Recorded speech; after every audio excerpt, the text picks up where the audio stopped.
Why do the heathen rage, and the people imagine a vain thing?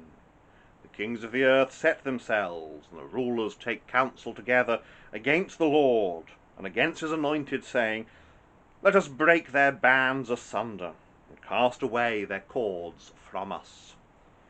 Hello, I'm Pastor Gervais Charmley. Welcome back to Bethel Evangelical Free Church, Hanley on YouTube. In this video I want to talk about a subject that our brief reading touches on, the subject of conspiracies, and particularly the subject of what are known as conspiracy theories.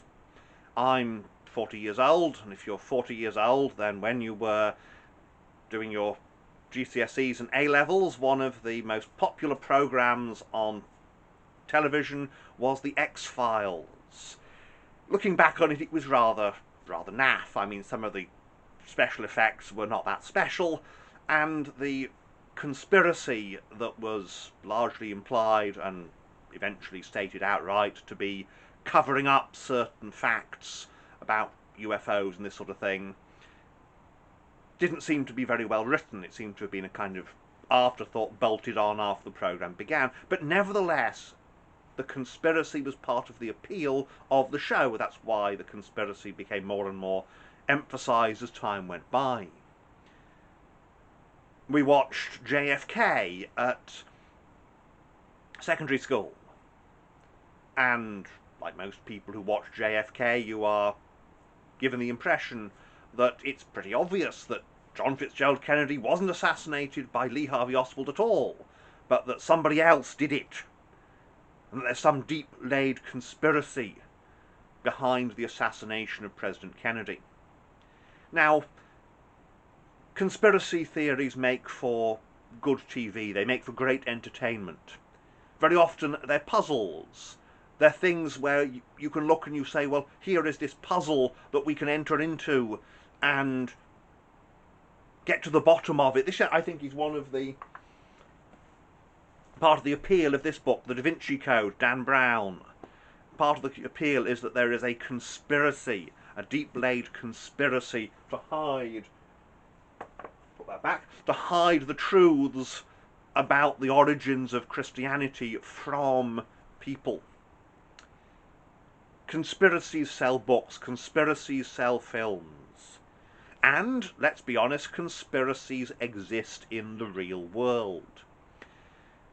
Just to give one example from history, the Gunpowder Plot was a genuine conspiracy to overthrow the government of England, to kill the king and his parliament so that somebody else could be put upon the throne.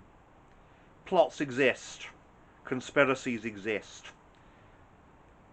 There have been conspiracies against governments, like the Gunpowder Plot. There have been conspiracies by governments.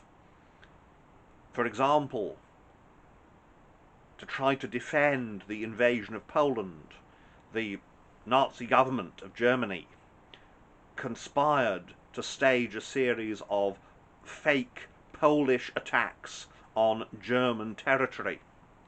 That was a conspiracy entered into by a government. The Japanese government in the 1930s conspired to start a war with China by faking an attack by Chinese bandits on a Japanese railway. So conspiracies exist, they are real. We don't just dismiss the suggestion of conspiracy out of hand. However, the fact that some conspiracies exist does not mean that any particular suggested conspiracy exists. The conspiracy in the Da Vinci Code, for example, is quite simply nonsense. It's based upon false documents. It's based upon fantasy. The conspiracy in the X-Files, well, it's a work of fiction. Of course that conspiracy doesn't exist. And so we shouldn't believe every claim, just as we should not disbelieve every claim. As Christians, how do we respond to conspiracy theories? Now, at this point, I think it's a good idea to define what is a conspiracy theory. We may use the term in its very broadest meaning, a hypothesis about a conspiracy, something that explains a particular event or series of events as being the result of a conspiracy. Whereas there may be other explanations that say, well, this is not the result of any conspiracy at all. To take the example of the assassination of John Fitzgerald Kennedy. You basically have two possibilities. One of them is that Lee Harvey Oswald did it on his own, that Lee Harvey Oswald, this former Marine, this man who had tried to defect to the Soviet Union, this man who was quite clearly not all there, but also who was quite opposed to the United States of America, that he decided to murder the president. Or, on the other hand, you have the idea that there was a conspiracy. It wasn't just the one man, but that there were other people involved. That, of course, is the narrative that is actually, if you take it in the broadest sense possible, probably a majority of people believe conspiracy theories about JFK, and those who believe it was just Lee Harvey Oswald on his own are a minority. It doesn't mean that it wasn't Lee Harvey Oswald on its own, it just tells us that a lot of people believe that it was a conspiracy. So a conspiracy theory involves explaining an event by saying, or a series of events by saying they are the result of a conspiracy. But there's another kind of conspiracy theory which I have christened a meta-conspiracy. That is, it's a grand conspiracy, an overarching conspiracy that is behind all sorts of events. Think, again to use an example in popular culture, think of the James Bond film You Only Live Twice. The plot of the film is that American and Russian spacecraft are being destroyed, and the Americans believe the Russians are behind it, and the Russians have a suspicion it's the Americans trying to start a war. But in fact, the explanation is there's a third party, this evil, sinister organisation, Spectre, that's behind it all. And Spectre is conspiring with another power, and it's not stated who it is, it's implied it's North Korea, but that's all. It's conspiring with this other power to start a war between the United States and Soviet Russia. That's a grand conspiracy, because of course, for various reasons, the early Bond films, from Dr. No, with the exception of Goldfinger, all the way through to Diamonds Are Forever, they're all about this organisation Spectre. And so all these stories are the result of this grand conspiracy, this big thing. And the grand conspiracy is something that appeals to certain people. You can explain everything. That's what the Da Vinci Code does. You can explain so much by the idea of this vast conspiracy working behind the scenes. The trouble is, with so much of these grand conspiracies, that they become a kind of worldview.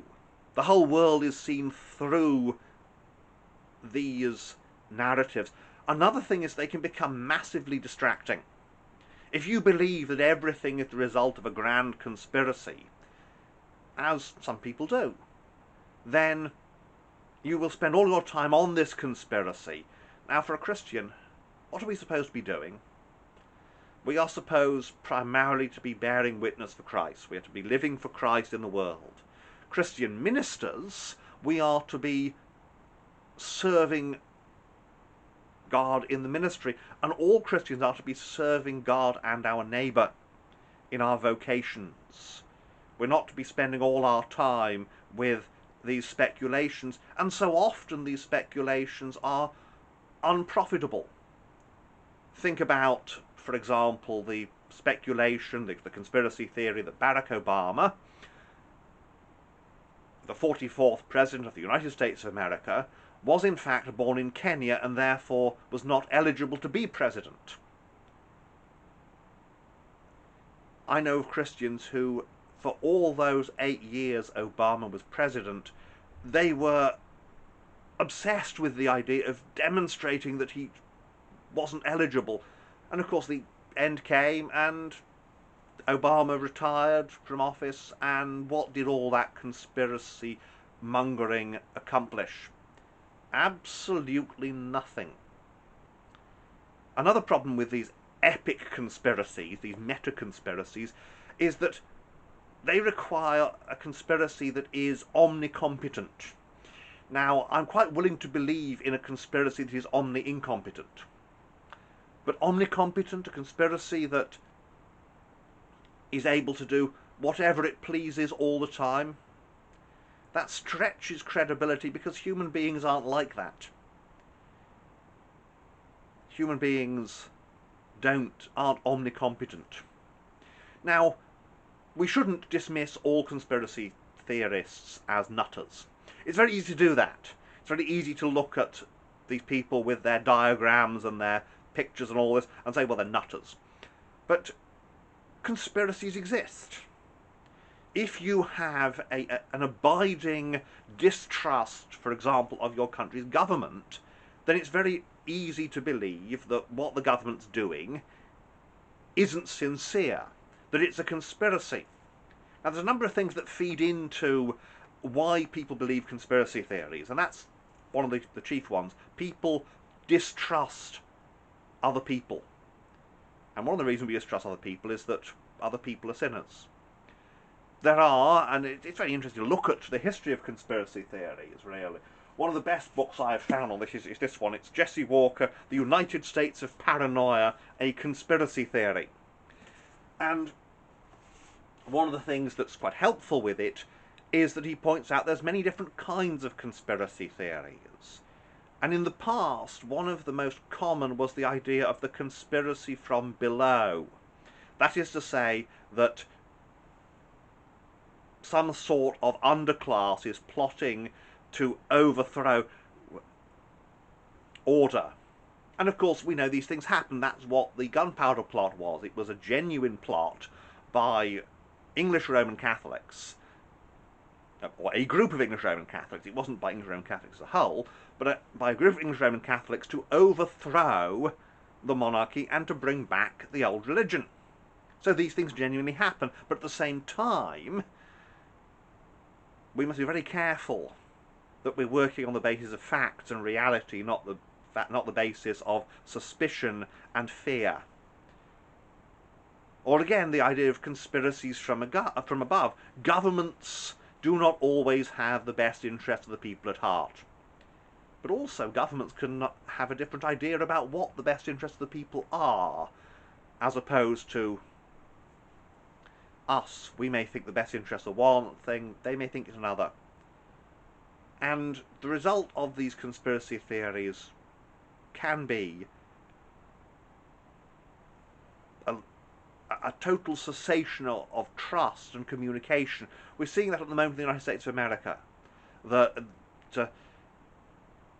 On the one hand, you have those who, for the last 4 years, seem to have been speculating wildly that President Trump was some sort of Russian agent. On the other hand, you have President Trump with his declaration that the election has been stolen. Neither of these are insincere.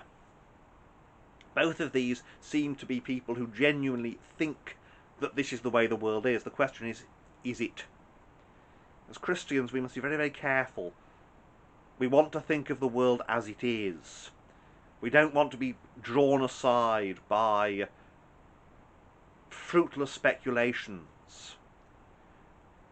In many cases, one of the problems of the internet is that it can very often give us the idea that we know things that we don't know. And it gives people a platform to make the most bizarre statements.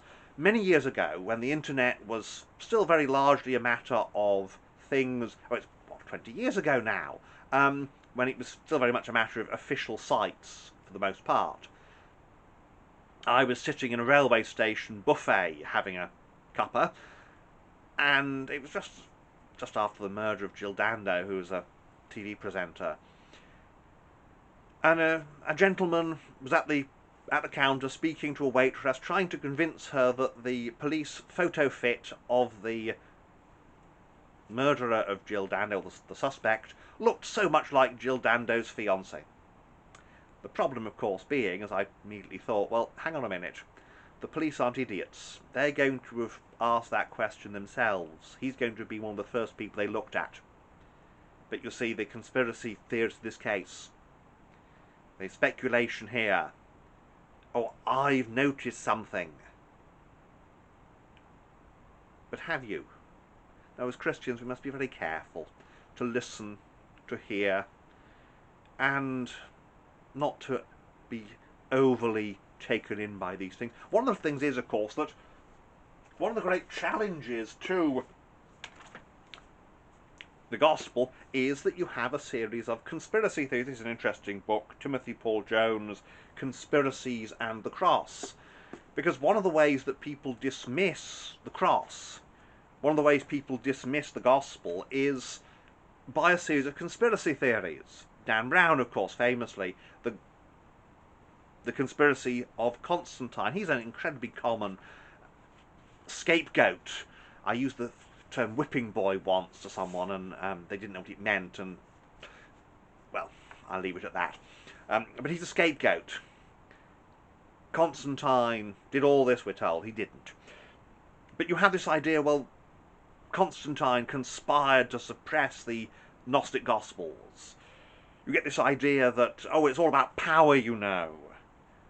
The Bible has been changed over time. A lot of Muslims believe that. I've had conversations with taxi drivers who have been, oh, you know, the Bible's all been changed. It's always this issue with taxi drivers. I think, on the one hand, I'd like to answer you. On the other hand, I don't want you to overcharge me because you don't like what I said, but I do try to engage with them, obviously. Was Jesus a myth? The great conspiracy theory, of course, was that which was promulgated at the time by the Jewish authorities. His disciples stole the body and pretended he was raised from the dead. So there are conspiracy theories that attack Christianity. How do we answer them? How do we deal with them? Well, we deal with them, do we not, by looking at all the facts. Conspiracy theories about history are to be addressed by looking at history. We are to use our brains, use our minds. A mindless Christian is a disgrace. We get these ideas again. I remember when I was younger, the Bible Code, which is like a lot of these ideas. Oh, we can find all these predictions of the future.